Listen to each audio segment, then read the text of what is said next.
Hi, I'm Fox, and I was invited to Russia with my partner Owl to take part in an annual Pride festival held in St Petersburg. As a non-binary trans couple, we were keen to speak to other trans people in Russia because trans voices aren't heard enough. As visible trans activists, we were surprised that we got our visa to go to Russia without any problems. We weren't sure what to expect, but as we walked out into the arrival hall at the airport, we were greeted by two trans people carrying a sign with our names and Queerfest written on it. We were originally shocked that they carried that sign out in the open, but they later explained to us that nobody really knows what queer means in Russia anyway.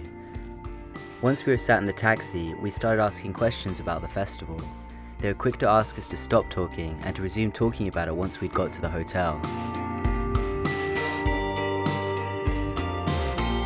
Jonny, who is one of the organisers of Queerfest, invited us to his home where we got to meet his partner Mark and their flatmate Jay, who are also trans. We wanted to know more about the gay propaganda law and how it affected the trans community, because usually we only hear about how it affects gay people.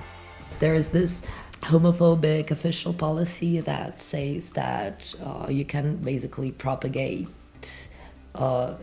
gay and trans things, and it is harmful for the children, and there is a law banning propaganda of non-traditional relationships, which can basically be anything, including a relationship with a trans person.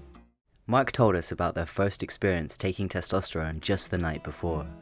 Okay, so I'll show you now the place where I did it and the stuff. So yeah, I used vodka as antiseptic.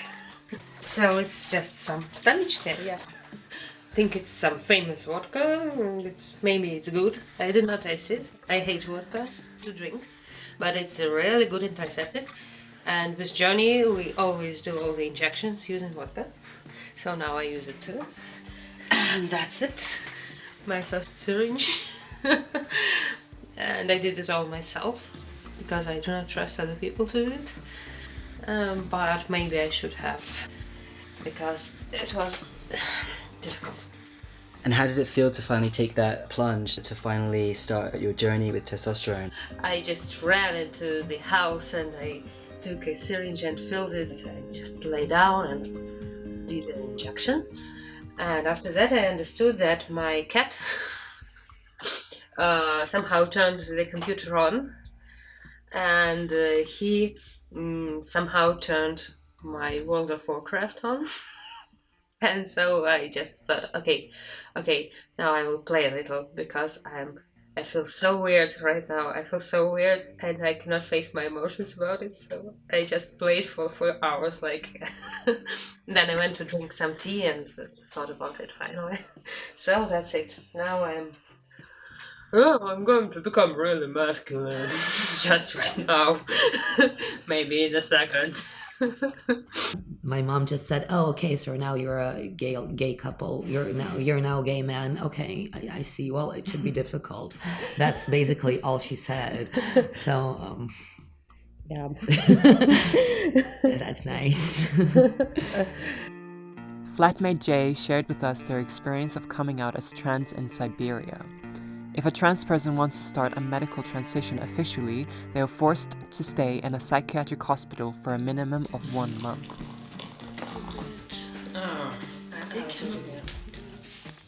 И, все просто, на самом деле. Я прошел комиссию. Это в данном случае был месяц в клинике неврозов. So what happens? Like, what do you do there? You just stay there for a month? Or do they do tests or anything? Что там происходит? Да, то есть со мной там попроводила психологиня тестики, у меня, в общем, всякие электроэнцефалограммы, у меня осмотр гинеколога, невролога, зачем-то окулиста, я не понимаю, внезапно. No idea why. And what did these tests like entail? What did they ask you? What did they make you do? Основная задача комиссии заключается в том, чтобы вот и в чем заключается препятствие при диагностировании, там, если есть какие-то иные ментальные расстройства, сложно, мне кажется, может осложняться это все. То есть там проверяют сохранность, и типа развитость процессов мышления, памяти, аналог адаптацию MMPI дают. В общем, такое. Это миннесотский личностный опросник. Там в российской адаптации там около 500 вопросов. Причем интересно, что в оригинальной версии, собственно, теста он не гендерирован, но в адаптации сделали два варианта, женский и мужской. И заставляют проходить тот, который по изначально приписанному гендеру.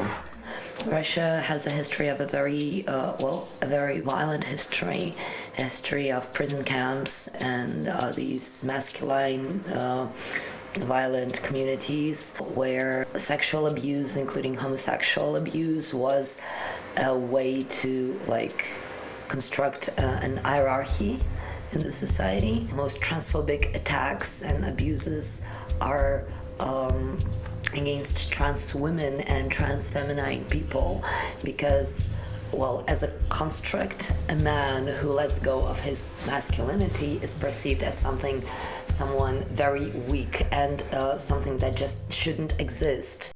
It's not only about gender and queerness, it's about disability, it's about race, it's about your ethnicity, about your mental health, about anything. As soon as you recognize that you're not fitting into the major normative, you're just nobody. After speaking to everyone at Jonny's house, it was clear that trans people in Russia are in an extremely difficult position. Jay also shared with us that they saw things in that psychiatric hospital that they will never ever be able to forget. Jonny, Mark and Jay made the decision to be publicly out. But what happens when a trans person is outed without their consent? This happened to Kate, who is a member of the election committee in the recent council elections in St Petersburg. Какого-то желания вот этой вот публичности. То есть безусловно, в этом есть много неприятных моментов, потому что официальная речь трансфобии в нашей стране никак не преследуется, и есть различные активисты и просто политики, которые спокойно говорят трансфобные речи и, соответственно, могут предпринимать какие-то действия, но я не собираюсь никуда прятаться. И раз уж так получилось... The first article was at 10:30. At 1 p.m. I was calling from TV channels for the interview. I gave the interviews and I gave them because I think this them the chance to speak from myself, because if I don't, they will write anything they want, and they do. Being outed publicly like Kate was can have really severe consequences. She fears for her marriage, her children, but she decided not to hide and instead to stand up for herself. She did so because she had no choice, and the media was ripping her to shreds. But what about people that don't consider themselves activists and just want to focus on their family and work? In this case, we talked to Lauren, who is a doctor, and his wife Nadesta, who is an artist. One of their biggest hurdles was to be legally recognized as who they are. I just wanted to be myself, and at one moment I decided to just take my way, and so I took my way to reach to change everything, to be myself. The most difficult was to get paper. I mean, just to start this process, it was most difficult. We also spoke with Ari, who had greeted us at the airport. Ari used to be a journalist that watched anti-gay protests from the sidelines until one day they felt like they couldn't stand idly by anymore. быть кем-то одним внутри себя или с близкими людьми, и быть кем-то другим для всего остального мира. Практически это выглядит так, что обычно я прошу обращаться ко мне в мужском роде. И это то, как я всегда себя ощущал и как я о себе говорил с детства. Да, наверное, об этом тоже надо сказать, что в русском языке это очень заметно, да, и когда ты говоришь о себе, ты практически всегда приходится использовать какой-то грамматический род. И сейчас, когда я пытаюсь что-то объяснить людям, возможно, это бывает сложно для восприятия, но обычно я говорю, что да, я говорю о себе в мужском роде, но при этом я не чувствую себя мужчиной, и женщиной тоже. Мне кажется, этого бывает достаточно, чтобы сломать людям мозг. And what about trans youth? There was now a lot of information because I was living in close military city in the small town. This small chance to meet new people and new information. It is hard to be diagnosed in Russia because when you try to get medical help, they think what you have schizophrenia. There are a lot of problems in medicine in Russia. It is very hard. They answered you silly questions about your body, your genitals.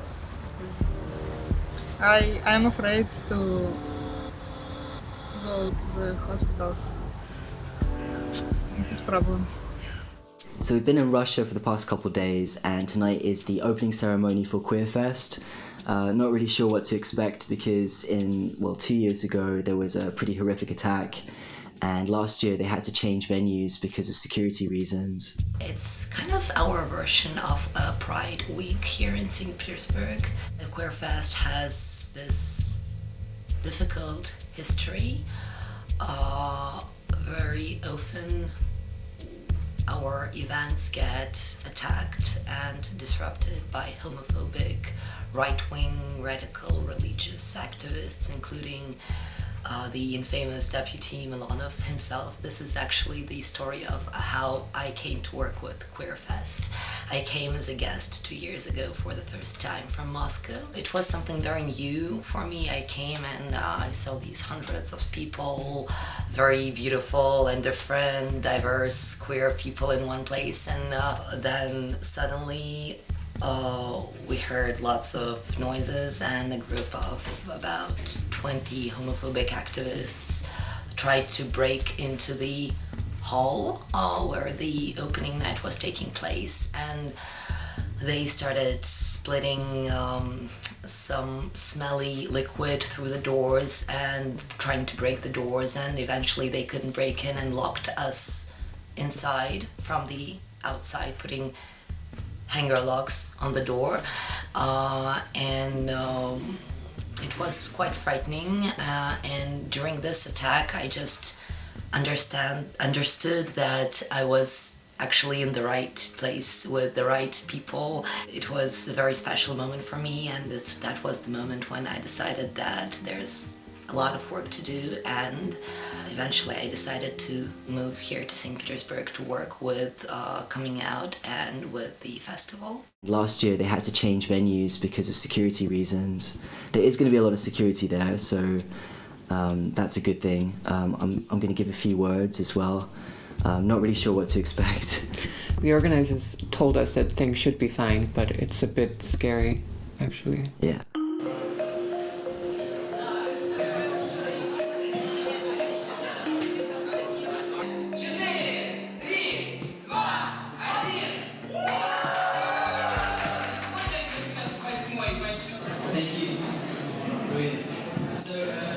Filmmaking is a very powerful medium.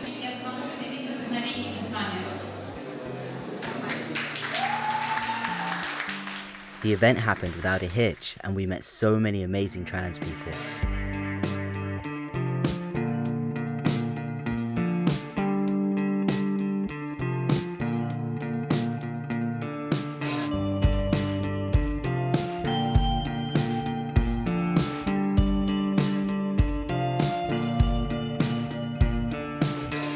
Often, people speak about queer people in Russia, and they talk about how brave they are to be out and speak as if they need to be saved by more progressive countries.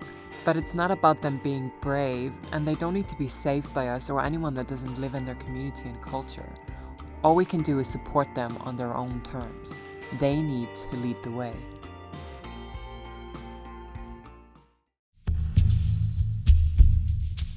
Since we finished filming, life has become even more hostile for trans people in Russia. With increased negative media coverage and legislations that break international human rights law, trans people in Russia face some of the worst treatment in the world. Accessing medical care has been made nearly impossible as costs have gone up, and you can no longer access hormones at a pharmacy without a prescription. Changing your ID documents is a very long and a tedious process. As trans people start living as themselves, their ID does no longer reflect who they are or what they look like. This results in further isolation for many.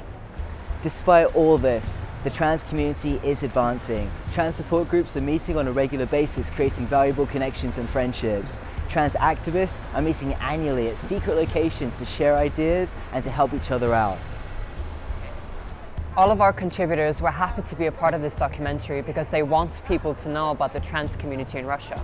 False names have been used in this documentary in order to protect them. This documentary is dedicated to all our queer siblings globally.